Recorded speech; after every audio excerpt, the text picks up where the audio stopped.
I'm Jen Taylor Skinner, and this is the Electorette. On this episode, I have a conversation with Esosa, the founder and CEO of Onyx Impact, an organization that fights the harmful information ecosystems that target Black communities. Esosa joins me to discuss how misinformation and disinformation campaigns impact Black voters. In our conversation, Esosa explains how disinformation campaigns were used to depress Black turnout during the 2016 election, and again in the 2020 midterm cycle. She also explains how they've evolved to be even more effective in the current election cycle. We also talk about TikTok, Facebook, and of course Twitter, and how AI is quickly evolving, which only makes detecting disinformation harder. So, without further ado, please enjoy my conversation with Esosa. Esosa, welcome. Thank you so much, Jennifer. I'm so happy to be here. You know, I'm really excited to have this conversation because I have followed you on social media for a while. And I'm always excited when I get to, have a conversation with someone that I only know virtually or through social media, because I get to have an in-depth conversation and get to know them better. But, I have a confession. I did not know you were a disinformation and misinformation expert until this was scheduled. I knew that you worked for the Stacey Abrams campaign, but I didn't know that you were an expert here, right? So I'm excited about that. So tell me, when did you decide that you wanted to focus your expertise on misinformation and disinformation? Was there a specific moment or a specific election cycle?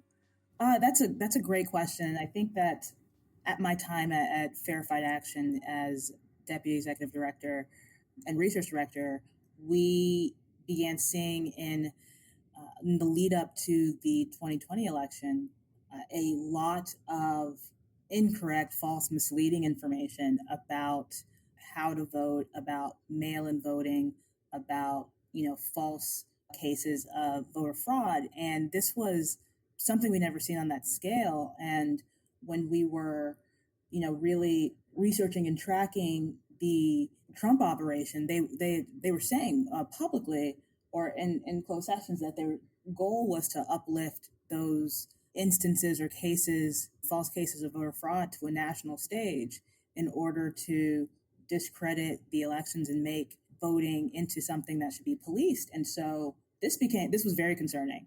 And when we did even more research on it, we discovered that it's actually very effective to tell people things that are not true on a large scale. And that's what this entire kind of disinformation, misinformation apparatus is. And to be clear, what we're talking about here, misinformation is incorrect information that may be accidentally shared, such as incorrect polling locations or hours shared by mistake.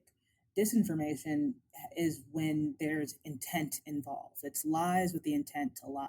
And so that's actively pushing incorrect polling locations and hours to folks to try to prevent them from voting. And so in the lead up to 2020 and 2020 cycle, we found ourselves, because there was so much false and misleading information about voting being spread, having to become disinformation experts and work with the broader counter disinfo community to explain to people how this works, how to fight back, how to not amplify false narratives, which we're still working to do well. But it really became in 2020 a core part of what our view of voter protection was, making sure we were protecting voters from an inundation of voting disinformation throughout that cycle. I'm so glad that you defined the two, because that was going to be my next question. So we're talking about 2020 here, but we know that disinformation and misinformation was a part of the political discourse back in 2016, right? So this is 2020. So when you started pulling those threads in 2020, what did you find? What was the source of that disinformation specifically in that campaign? Well, it wasn't, necessarily hard to find, given that a lot of the far right and the Trump campaign was actively, gladly amplifying disinformation on the biggest platforms in the world. And part of the reason why disinformation is so dangerous is because, for the most part, our brains work in a similar fashion, and that is that the more times we hear something, the more likely we are to believe that it's true, and the more likely we are to believe other people believe it's true as well. And so the repetition and amplification of that repetition that you get when someone is sharing misleading information at the presidential podium level is so extraordinary that it is no surprise that so many people believed it and to this day still believe so many of these false narratives. I mean, if the president of the United States with that massive platform came out every single day and told us that the sky is green, at a certain point, we are all going to walk outside and look up and be like, I'm not sure. Right.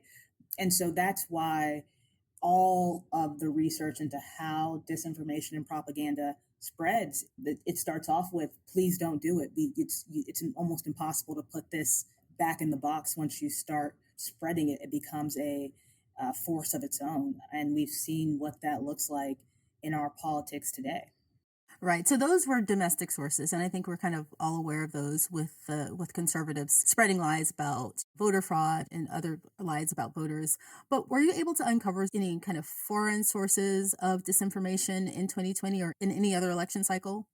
Yeah, so I think one of the more famous cases of disinformation happened in the 2016 cycle with the Facebook group Blacktivist. That was a Russian backed, basically massive Facebook group that sought to increase divisions within Black communities and between communities overall. And so you saw that Facebook group be one of the more active Facebook groups we had in that cycle around issues of Black and progressive politics, and to find out after the cycle that that was entirely inauthentic, pushing people into disengagement, pushing people into more extreme spaces was really disturbing. And that's part of the reason I founded Onyx Impact, to map and understand how disinformation affects Black communities, is because there hasn't really been a ton of progress or information or study done in terms of how disinformation continues to affect Black communities, despite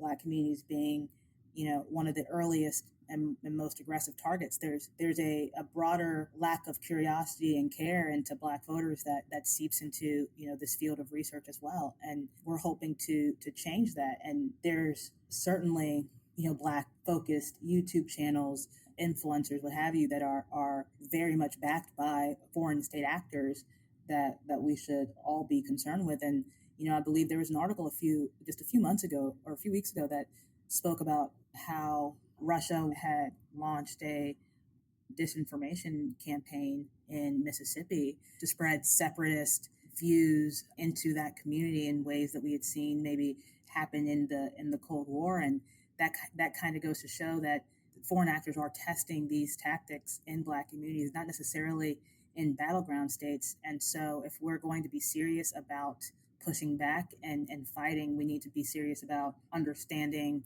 the Black community and the Black electorate as a whole and all of the unique parts that make it up, because these different Black audiences are being targeted in different ways. So that's really interesting. Do we know how this happens? So, for instance, the 2016 Blacktivist Facebook group. So I'm curious as to who sets up a group like that, and also how we uncovered it, but also going back to the YouTube groups. When I see these, not YouTube groups, these YouTube channels, when I see these channels, this is why I think disinformation is so fascinating. I know that there's something amiss here, and I know there's something nefarious here, but I don't know what it is, right? I don't know who's behind it. Like, now we know that Russia's behind some of these. How did these even get started? Are these people approached by someone from Russia? Like, do we really know what the genesis of these channels and these groups are? Like, how do they form? So I'm sure sometimes folks are approached. I'm sure sometimes at the beginning and probably in 2016, it's more, creating false fake personalities, right, to set up these pages, and having troll farms, bot farms, what have you, begin creating false engagement and having algorithms pick up on that engagement and push those pages, those groups, what have you, to other people. And so a lot of the times that happens. And, I think when we've all experienced, I think, what you're talking about, like something about this doesn't look right. Right. And that probably means that the disinformation is primarily being created and disseminated by actors not of our community, right? That's why you might not get the language right, or you might not get the topic exactly right. But it's a much more dangerous proposition when you're talking about folks, foreign or domestic actors, right, paying or influencing folks in our community that do understand our culture, speak the same way we do, understand topics in the same way we do. When those folks are now the ones pushing incorrect or misleading information in our community, it's done in a much more believable way. And I think moving forward, you see disinformation campaigns more and more use audiences within the constituency they're targeting to make it a far more effective campaign. And you know, as we incorporate artificial intelligence and generative AI incorporated into these online spaces as well, we're going to get to the point where it's going to be very difficult to tell the difference between authentic and inauthentic actors behind these accounts. Yeah, so sorry to go on about this, but I'm still really curious. So it's one thing to have an account, and we've all seen these, like on Twitter or like on Facebook, where it's kind of faceless, right? And these people are trying to mimic Black language so that it comes across as something that's credible. That's one thing because it's faceless, and we don't really know who's behind it or whether they're authentic or not. But when you have someone who's on camera, that seems like a harder thing to set up, right? So you have a guy, let's say, he's been approached by someone to set up a YouTube channel. Someone has to go into their studio or their home and sit in front of a camera and repeat these talking points. And I'm just curious as to how that happens. Are checks sent? Does someone call him on the phone and say, "Hey, I want you to set up this YouTube channel and repeat this disinformation, and here's a script"? Like, do we actually know how that happens? So I don't want to overly pontificate or guess as to exactly how people are approached to push misleading content. But what I will say is that it doesn't necessarily have to be much different than the kind of influencer economy we already have, right? Of approaching someone that has a large audience, asking someone to promote a product or promote an idea, and being able to capture their audience and their reach in that fashion. And so, if we see how quickly and how seamlessly it can be done for non-nefarious means, I think that those are probably similar means as to how it happens for these false narratives as well. So you mentioned 2020, and now we're in another major political cycle, presidential cycle, 2024. What have you seen, or how have you seen things shift or evolve between 2020 and now? Yeah, absolutely. I think there are a couple of really important changes that, as it relates to kind of the disinformation ecosystem affecting Black voters in particular. One is that there is a significant amount of very genuine Black voter discontent, right? That comes from a host of different issues or problems, and the ramification of that very genuine voter discontent is that it creates a environment for disinformation to seed and grow, because disinformation works best in audiences that are distrustful, disengaged, and fear-based. And so when you have so much discontent in an audience, it's right to be for disinformation to be able to spread more easily. And so I think that's one change from 2020 to 2024. Another difference is that we are seeing far more sophisticated campaigns to all communities, disinformation campaigns, but especially in Black communities, as it relates to who's already in these spaces, what types of content, disinformation content to push to them. The increased sophistication has happened for a host of reasons that I'm happy to get into, but it's going to mean that it's going to be harder to stop, harder to push back on, and more important than ever to be spreading good information, to be supporting and uplifting trusted messengers and trusted media sources and Black media sources ahead of this election. So I think that's also a major difference. And then generative AI is another significant change from 2020 to 2024.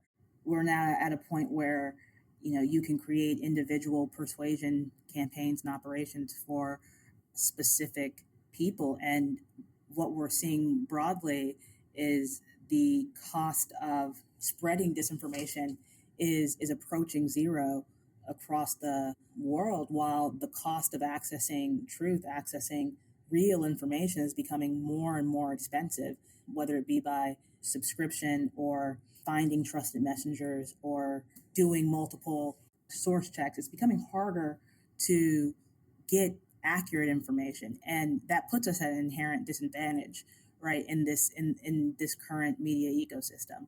We do need to find ways to make sure that folks have just as much access to good information as they do bad. And then the last change I would say from 2020 2024 is that social media companies, tech companies, have rolled back so many policies that were put in place to protect voters.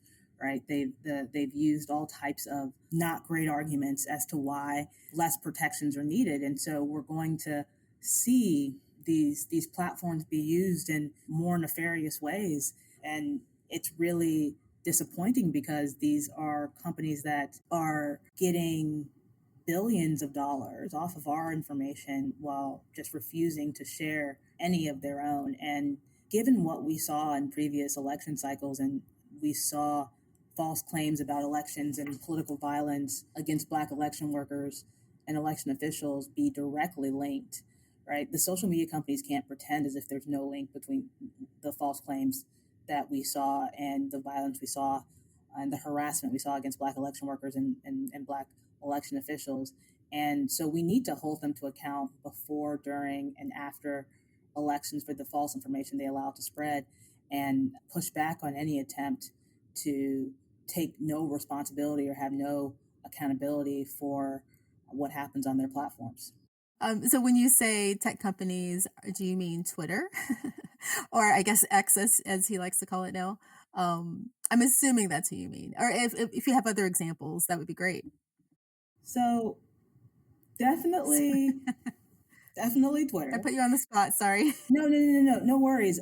I think there was a free press article that showed that across Meta, X, YouTube, all those channels had eliminated 17 critical policies that helped keep disinformation in check over just the past year. And we've seen, multiple companies just gut the teams that are responsible for fighting this mis and disinformation across the board. And so it's not just X. And as a matter of fact, for Black communities, for far more Black folks are on Facebook than on Twitter. The platforms of YouTube and Facebook and TikTok, often dwarf the size of X. And so we need to make sure that we're in the spaces where our communities are when we're talking about this, but we can't allow these social media companies to create environments of hate, harassment, misleading information that disproportionately target communities of color without being held to account for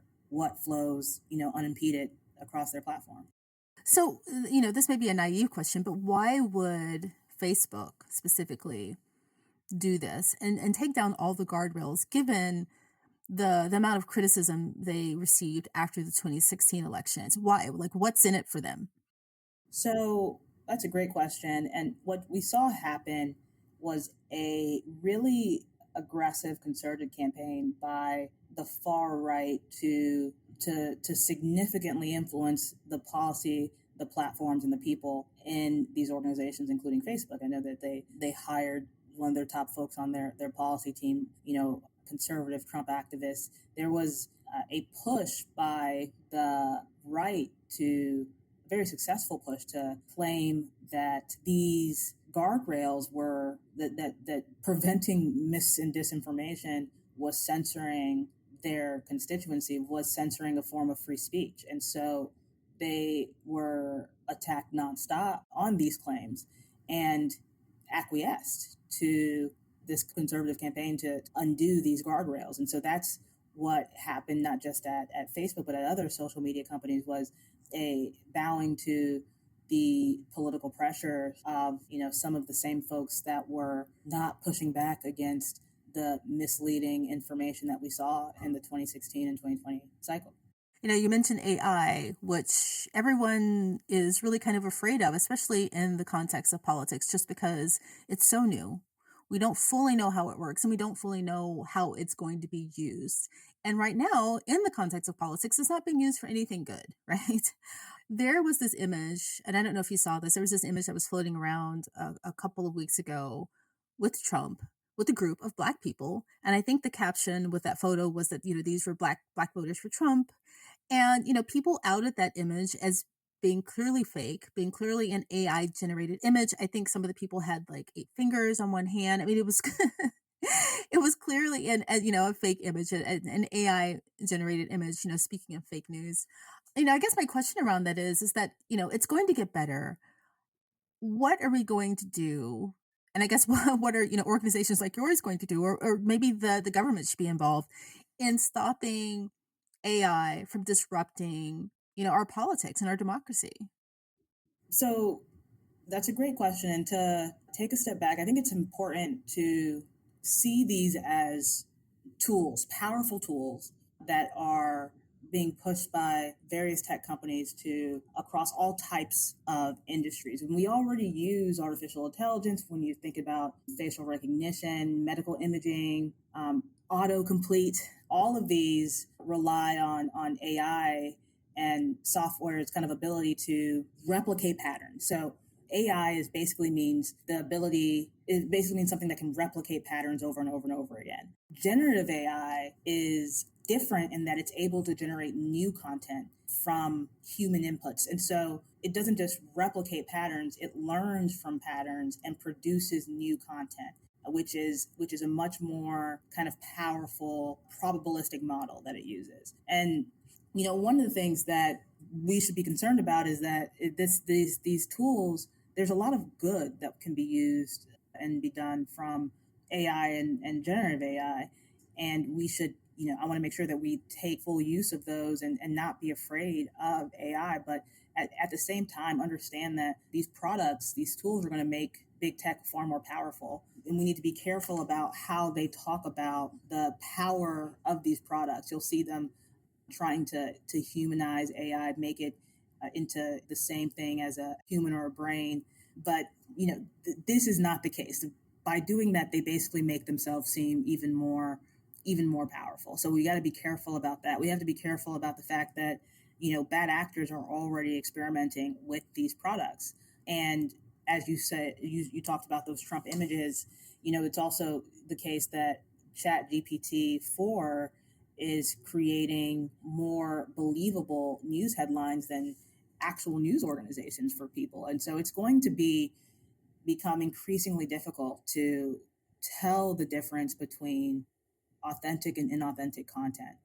And that's why it's going to be even more important to have trusted messengers, trusted news sources that are available for free across the board to all types of voters. So that's one concern. Another concern with AI is that it has the ability to mislead voters in a much more sophisticated way by, as I said before, kind of micro targeting folks with highly customized inputs for each and every user, or creating, for a lot of users, creating fake events. There, such as a few weeks ago, an AI generated image was pushed about a false Pentagon explosion that saw the stock market dip. And it took a bit of time for folks to realize or to prove that it was a fake AI generated photo.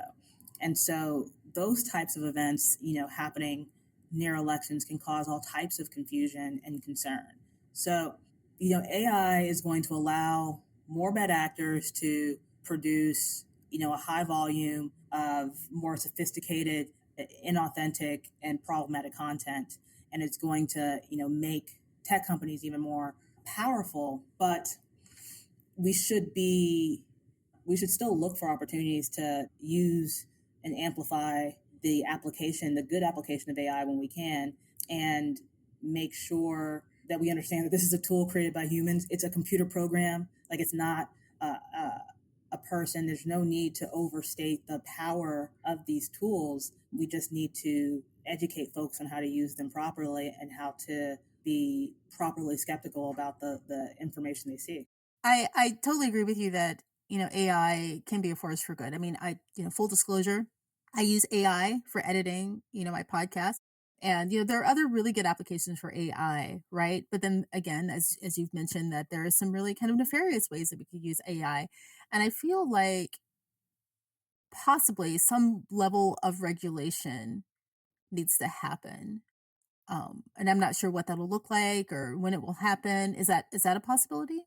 From your mouth to God's ears, like I am always hopeful that we can create and have much needed policy and guardrails around these massive improvements and changes in technology. And other countries are putting in place guidelines and policies to help mitigate the impact of generative AI and the spread of disinformation.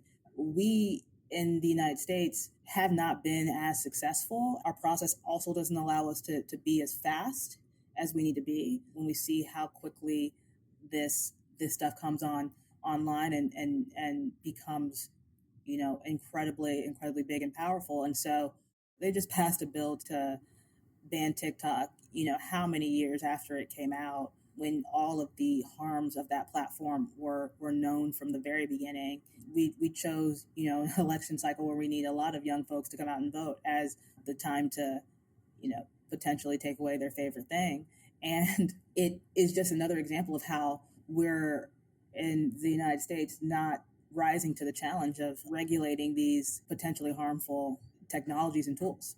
Yeah, we didn't even talk about TikTok. I mean, what are you saying that we should have regulated TikTok or even banned it earlier? Like, what's your take on TikTok? How harmful is it?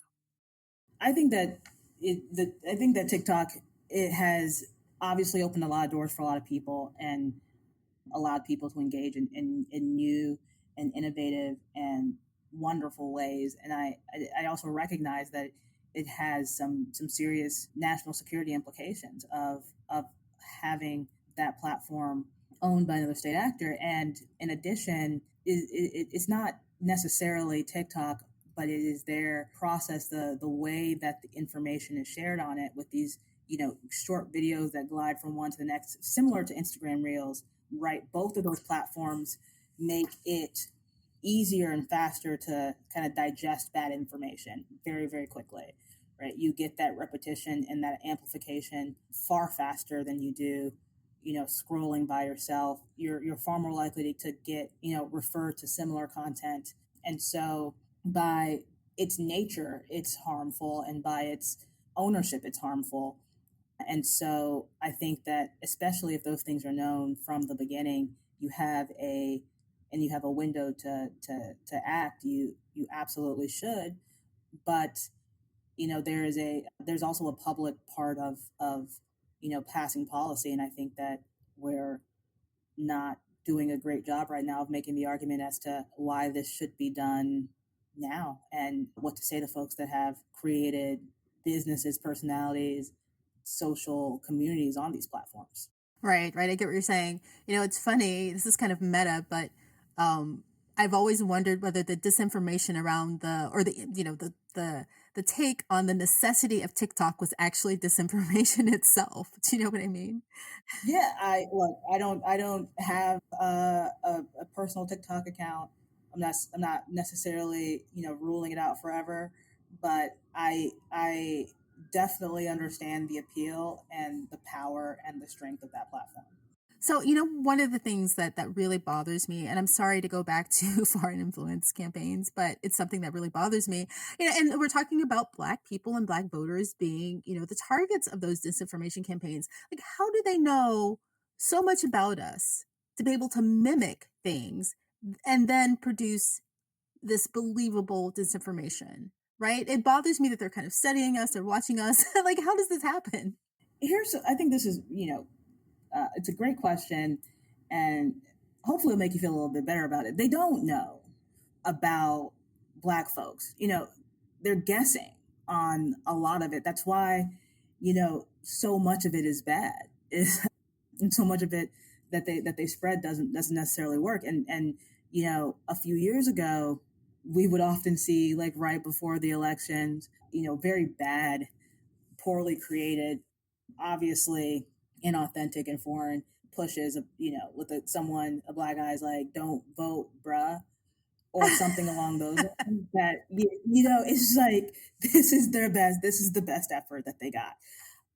And what's changed is a few things. One, unfortunately, COVID-19 created, and the disinformation around COVID-19 created immense opportunity for folks that wanted to spread disinformation in communities and Black communities, because it was so the disinformation around COVID-19 was so successful. It pulled so many people from so many different communities into disinformation spaces. And so instead of having to target, you know, a wide range of Black folks, these campaigns could target folks that they know were already susceptible to other types of disinformation, right? So the pool got smaller and more powerful. And then in addition, we have all types of new technologies that we just talked about, artificial intelligence, generative AI, that has the ability to just to what we call A/B test a ton of messages at once, right? So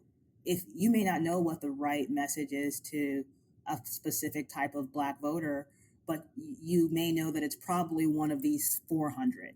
And if you can test all 400 of those messages to find the one that fits very quickly, right, it reduces the need to have to do the level of learning about these communities that are necessary to inauthentically persuade them. So the good news is that they still don't know about us. They are finding ways around it. Yeah, I guess the clue is if you come across some content and it sounds like me trying trying to be cool trying to be cool with my kid and not be called cringe, it's probably Yes. probably disinformation. So how what do we do for 2024, right? In closing, how do we detect it? How do we protect ourselves from it? What's a good rule of thumb if you are a voter, particularly a Black voter who comes across a piece of information? First of all, I'll just say this. My rule of thumb is that if I come across some content and it is nudging me in a direction that is not in my interest, not in my best interest, trying to convince me not to vote, trying to convince me that like voting isn't important, that civic engagement isn't important, or that I should do something or vote in a way that is against my best interest, my own best interest. I just don't trust it, right? I can't be certain that it's disinformation, but I don't trust it. So, what's your take on what we should all do going into 2024 to both protect ourselves and to tease out this disinformation?